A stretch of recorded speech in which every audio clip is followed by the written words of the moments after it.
हुआ था आरजेडी की सरकार के समय? क्या हुआ था आरजेडी की सरकार के समय? बहनों और भाइयों, आरजेडी की सरकार के समय में यहां पर बिहार के अंदर 70 से अधिक नरसंहार की घटनाएं हुई थी। 70 से अधिक नरसंहार की घटनाएं।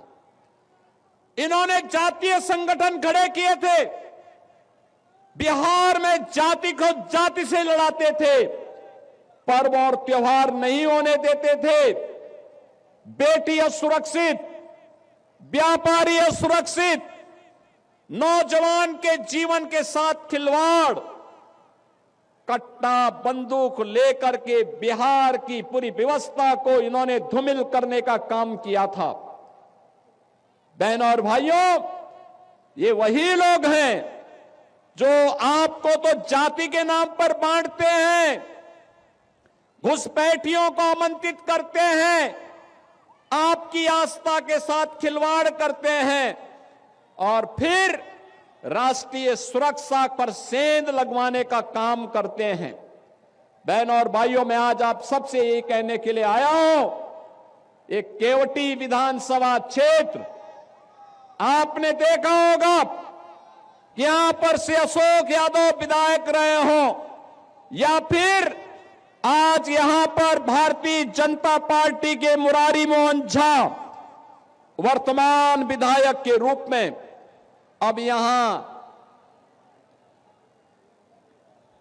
कोई भी दंगा नहीं है, कोई नरसंहार नहीं है, कोई अराजकता नहीं है। अब तो हमारी मिथिला भी चंगा है, विकास के पथ पर अग्रसर बढ़ने का काम कर रही है।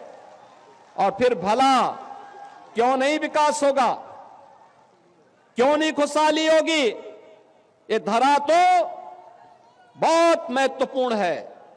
बहनों और भाइयों, ये धरती इतनी महत्वपूर्ण है, इतनी पवित्र धरती है। ये धरती, यहां पर हम लोग जब मैथिल कवि कोकिल विद्यापति की बात सुनते हैं तो हमें स्वाभाविक रूप से इस धरा का स्मरण हो आता है। बहनों और भाइयों, महाराज कामेश्वर सिंह, जिनके शासन में संगीत, शिक्षा, कला और संस्कृत विद्या के प्रचार प्रसार के लिए कार्य हुआ, ये धरती उनकी पावन धरा है। हिंदुस्तानी शास्त्रीय संगीत की जो एक विशिष्ट विधा है, दरभंगा घराना, ध्रुपद शैली, इसका जन्म भी इसी दरभंगा में हुआ है। और यही नहीं, मैथिली भोजपुरी संस्कृति के छठ पर्व को पहचान दिलाने वाली पद्म पुरस्कार से सम्मानित शारदा सिन्हा की धरती है। और यही नहीं बहनों और भाइयों, यहां की मैथिली भाषा अटल जी के समय में संविधान की 8वीं अनुसूची में शामिल हुई। मधुबनी पेंटिंग और मिथिला की पारंपरिक संस्कृति यह आज पूरे भारत को अपनी ओर आकर्षित करती है। यही नहीं, भारत के संविधान के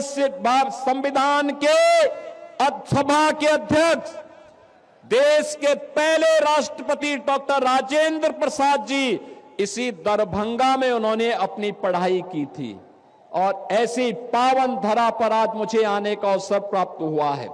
बहनों और भाइयों, मैं आप सबका आह्वान करूंगा, याद करना, जब भी आरजेडी कांग्रेस का इंडी गठबंधन बिहार के अंदर आया है, बिहार में दंगों की आग फैली है, जातीय नरसंहार हुए हैं, लूटपाट की एक नई अपसंस्कृति ने जन्म लिया है, यहां पर अपहरण एक उद्योग बना है। लेकिन अब हम अपने बिहार में इस प्रकार की अराजकता को फिर कभी नहीं आने देंगे। और इसके लिए मैं मिथिला के वासियों का आह्वान करने के लिए आया हूं, अयोध्या का संदेशा लेकर के आया हूं। और संदेशा यही है कि एनडीए की सरकार फिर से बिहार के अंदर आनी चाहिए। नीतीश जी के नेतृत्व में फिर से बिहार के अंदर एनडीए की सरकार बने। हमें घुसपैठ नहीं होने देनी है, घुसपैठियों को नहीं आने देना है। जैसे कश्मीर में धारा 370 को समाप्त करके कश्मीर में पाकिस्तानी तत्वों को मार मार करके खदेड़ करके बाहर किया गया है, ऐसे ही हम अपने सीमावर्ती क्षेत्रों में घुसपैठियों को निकाल निकाल करके बाहर करके और जो भी आपराधिक गतिविधियों में लिप्त होगा उसकी संपत्ति को जब्त करवा करके गरीबों में बंटवाने का काम भी करने का काम एनडीए की सरकार करेगी। बहनों और भाइयों, मैं तो आपसे ही कहने के लिए आया हूं, यही अंतर है आरजेडी और कांग्रेस में और एनडीए में। एनडीए सुशासन की बात करती है और करके दिखाती है, एनडीए विकास का कार्य करती है, एनडीए विरासत का सम्मान करती है, एनडीए बहन बेटियों की सुरक्षा, नौजवान के लिए रोजगार, किसान के लिए सम्मान निधि, श्रमिकों के सम्मान का कार्य और उनके स्किल डेवलपमेंट का कार्य करती है।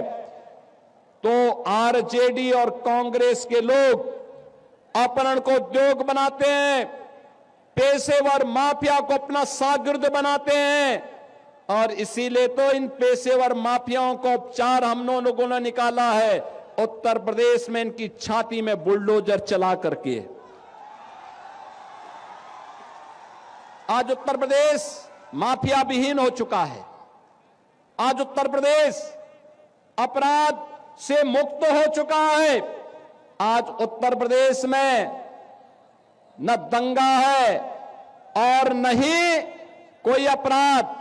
यूपी में अब सब है चंगा, यूपी में कोई समस्या नहीं, पर्व और त्योहार के पहले कोई दंगा नहीं होता है, क्योंकि दंगाई को मालूम है दंगा करेगा तो जो उसने लूटा है वह तो जाएगा ही जाएगा, अगर खानदान ने कहीं से कुछ कमाया है वह भी सब जाएगा और गरीबों के लिए फिर आवास बना करके सरकार उन गरीबों को देने का काम कर देगी। बहनों और भाइयों, यहां पर आप फिर से एनडीए के प्रत्याशी श्री मदन मुरारी झा को विजयी बनाइए।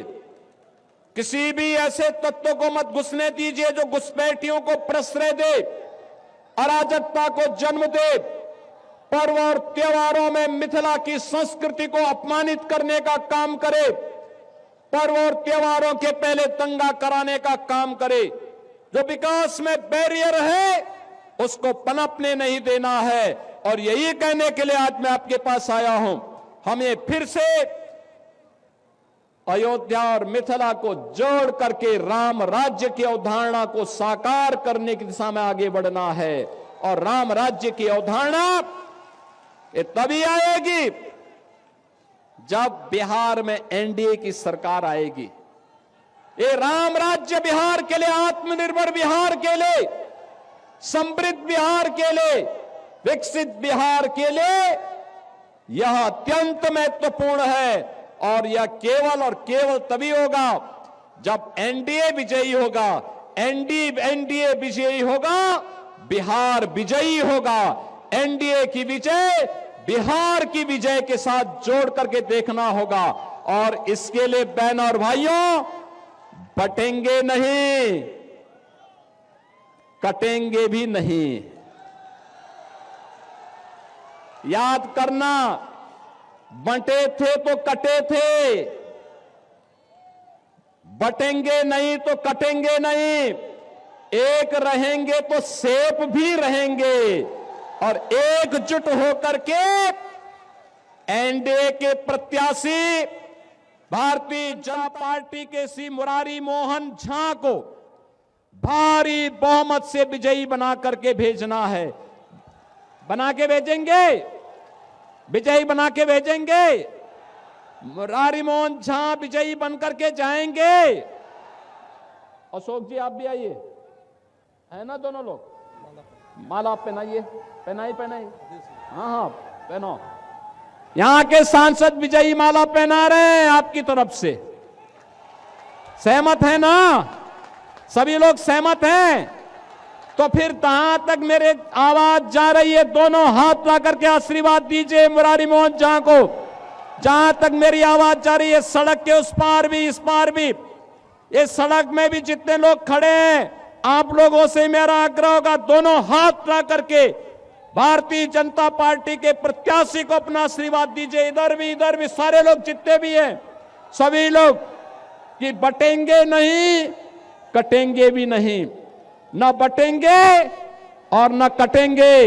हम तो एनडीए को विजयी बना करके बिहार को समृद्ध बनाएंगे। मेरे साथ बोलेंगे, जय श्री राम, जय जय श्री राम, जय जय श्री राम। तो दरभंगा से सीएम योगी आदित्यनाथ को आप सुन रहे हैं। एक रहेंगे तो सेफ रहेंगे, मुख्यमंत्री की तरफ से ये कहा गया, बटेंगे नहीं तो कटेंगे नहीं। और किस तरीके से उन्होंने विपक्ष पर भी जमकर हमला इस दौरान बोला।